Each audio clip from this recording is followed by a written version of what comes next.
Perkenalkan, nama saya Agnes Rindrikta Saliada dengan NIM 2010-5044 semester 5 Prodi PGSD.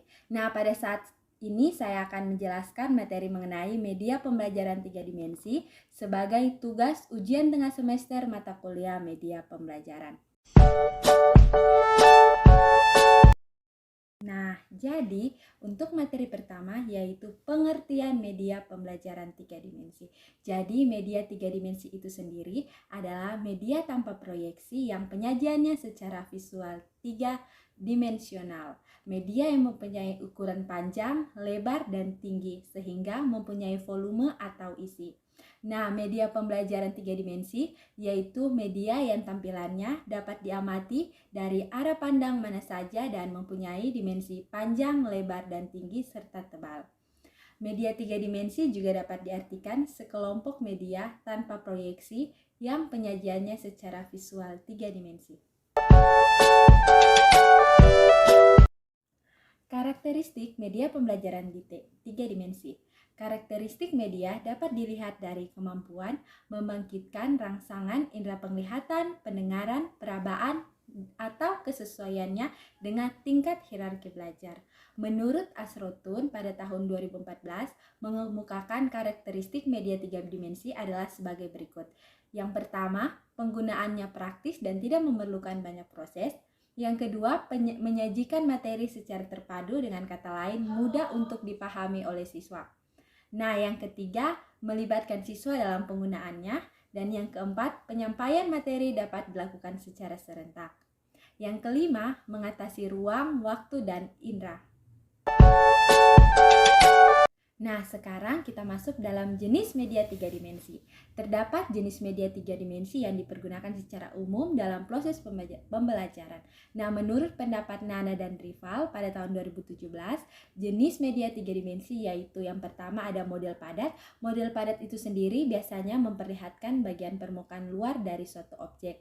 Gagasan utamanya adalah dari segi warna, bentuk, dan susunannya.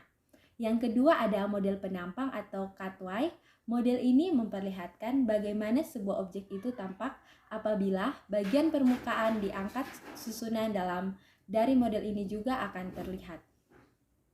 Nah, yang ketiga yaitu model susun. Model susunan terdiri dari beberapa bagian objek yang lengkap atau setidaknya suatu bagian penting dari objek. Yang keempat ada model kerja. Model ini merupakan tiruan dari suatu objek yang memperlihatkan bagian luar dari objek asli dan memiliki komponen dari benda-benda. Nah, yang kelima ada mock-up. Mock-ups adalah penyederhanaan dari susunan bagian yang dianggap terlalu rumit atau tidak mungkin untuk dihadirkan dalam pembelajaran di ruang kelas. Contoh dari mock-ups adalah alat simulasi rambu lalu lintas. Nah, yang terakhir ada diorama. Diorama adalah sebuah pemandangan 3 dimensi mini yang bertujuan untuk menggambarkan kondisi sebenarnya.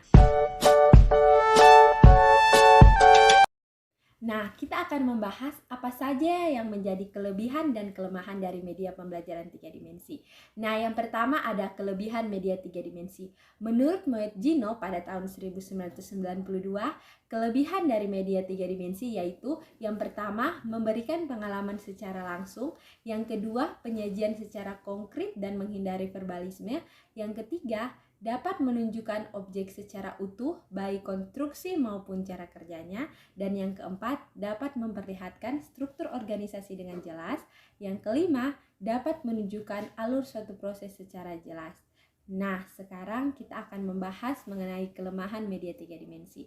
Menurut Moet Gino juga pada tahun 1992, kelemahan dari media 3 dimensi yaitu yang pertama, tidak dapat menjangkau sasaran dalam jumlah. Yang kedua, penyimpanannya memerlukan ruang yang besar dan perawatan yang rumit.